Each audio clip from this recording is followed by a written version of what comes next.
तो मम्मी, दुनिया का सबसे खूबसूरत फूल कौन सा है? सबसे खूबसूरत फूल है गुलाब।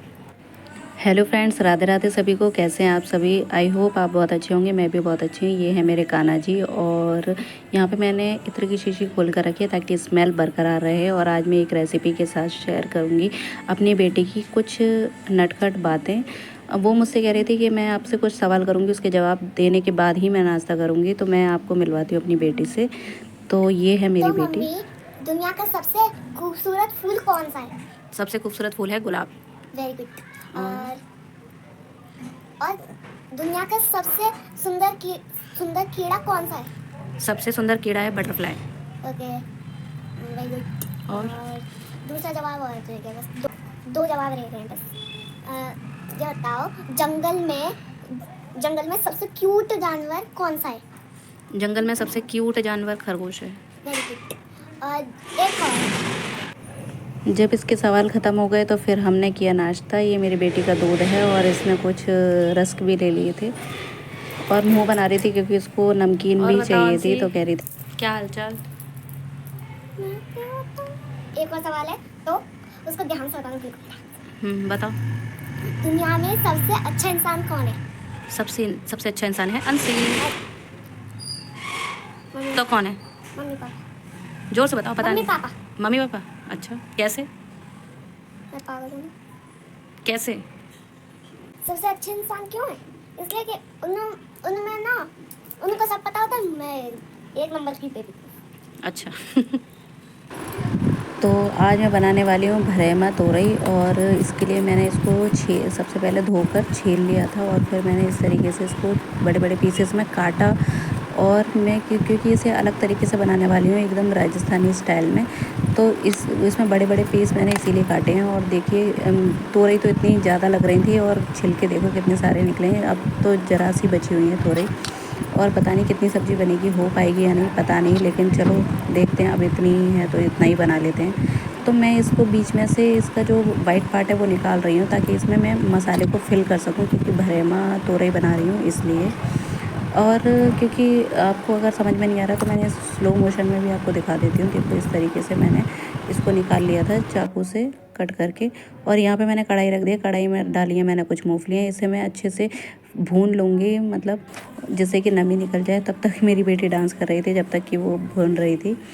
और क्योंकि मैंने इसका गाना म्यूट कर दिया है क्योंकि कॉपीराइट का इशू आ जाता है, तो इसीलिए मैंने गाना म्यूट कर दिया है। लेकिन ये डांस बहुत अच्छा कर रही थी क्योंकि नहा के ये रेडी हो चुकी थी और कह रही थी कि मेरा डांस करने का मन है। तो मैंने कहा करो, कोई बात नहीं। फिर उसके बाद मैंने प्याज को काटा और लहसुन और मिर्च, इन सभी को मैंने काट के इसमें डाला मिक्सर जार में। और जो मूंगफलियाँ ठंडी हो चुकी थी उसको भी मैंने इसमें डाल के ग्राइंड करना था। तो मैंने जल्दी जल्दी प्याज काट के और फिर इसमें लहसुन डाल दिया और लहसुन के साथ ये वो मिर्चें डाल दी। 3 मिर्चें ली थी मैंने क्योंकि ज़्यादा तीखी नहीं थी और जैसे कि मेरी बेटी भी खा सके। सारी मूंगफलियाँ मैंने डाल दी, फिर उसको कर लिया ग्राइंड। और ग्राइंड करने के बाद ये कुछ ऐसा दिख रहा था। फिर उसके बाद मैंने इस मसाले को अलग से निकाल लिया प्लेट में और उसमें धनिया को अलग से काट लिया इसी में ही। धनिया काटने के बाद मैंने इसमें सभी मसाले मिलाए और मैं आपको एक एक करके दिखाती हूँ मैंने क्या डाला। सबसे पहले मैंने हल्दी डाला, फिर उसके बाद धनिया, फिर मिर्च, उसके बाद मैंने हल्का सा नमक मैंने नहीं डाला था। पहले मैं देख रही थी कि मैंने उसमें कसूरी मेथी डाली। कसूरी मेथी डालने के बाद मैंने इसमें ये सौंफ डाल दी। सौंफ काफ़ी अच्छी लगती है, स्मेल काफ़ी अच्छी आती है, स्वाद भी अच्छा आता है। फिर मैंने इसमें गरम मसाला डाल दिया। लास्ट में मैंने इसमें नमक डाला था क्योंकि नमक डालना मैं तब भूल गई थी, फिर मैंने याद आया तो मैंने नमक डाल दिया। नमक डालने के बाद मैं इसे अच्छे से मिक्स करूँगी।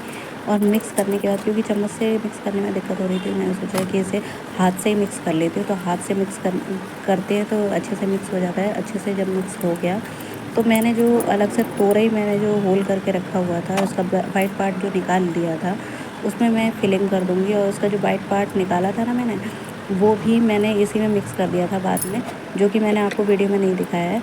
तो ये फिल करने के बाद कुछ ऐसे लग रहे थे। पीस बहुत बड़े थे इसीलिए मैंने उनको भी और पीसेस में काट लिए, छोटे छोटे पीसेस में। और फिर मैंने कढ़ाई में तेल गरम करने के बाद उसमें डाला जीरा और जीरे के साथ काली और पीली राई मैंने डाल दी। और फिर उसको अच्छे से चटकने दिया। चटकने के बाद फिर मैंने इसमें हल्का सा प्याज और टमाटर जो मैंने कट करके रखा था वो भी मैं इसमें डाल दूँगी।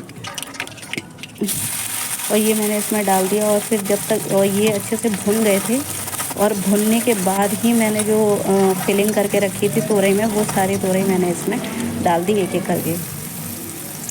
मैंने इसको अच्छे से फ्राई नहीं किया है प्याज और टमाटर को, क्योंकि जब ये अच्छे से धीमी आंच पे पकेंगे ना तो वो भी अपने आप ही फ्राई हो जाए, अपने आप ही वो भी फ्राई हो जाएंगे। तो इसलिए मैंने उन्हें हाफ़ फ्राई ही किया था। अब ये मैंने सारा इसमें डाल दिया और इसमें ना, क्योंकि मैं पानी भी डालूँगी, वैसे तो तोरई पानी छोड़ती है, और नमक वगैरह ये मैंने बाद में मसाले और ऐड कर दिए, क्योंकि जो फिलिंग करी थी वो तो अंदर ही रह जाएगी, लेकिन ऊपर की कोटिंग भाई हो सकता है कि मसाले कम रह जाएँ, क्योंकि मैंने उसमें ज़्यादा मसाले नहीं डाले जिस हिसाब से तोरई थी। और फिर मैं इसमें मैंने थोड़ा सा पानी भी डाल दिया। अक्सर पानी नहीं डालते, लेकिन मैंने डाल दिया क्योंकि राजस्थानी स्टाइल में बनाना था। तो मेरा ये ब्लॉग यहीं ख़त्म होता है, और अगर आपको मेरा ब्लॉग कैसा लगा मुझे ज़रूर बताइएगा।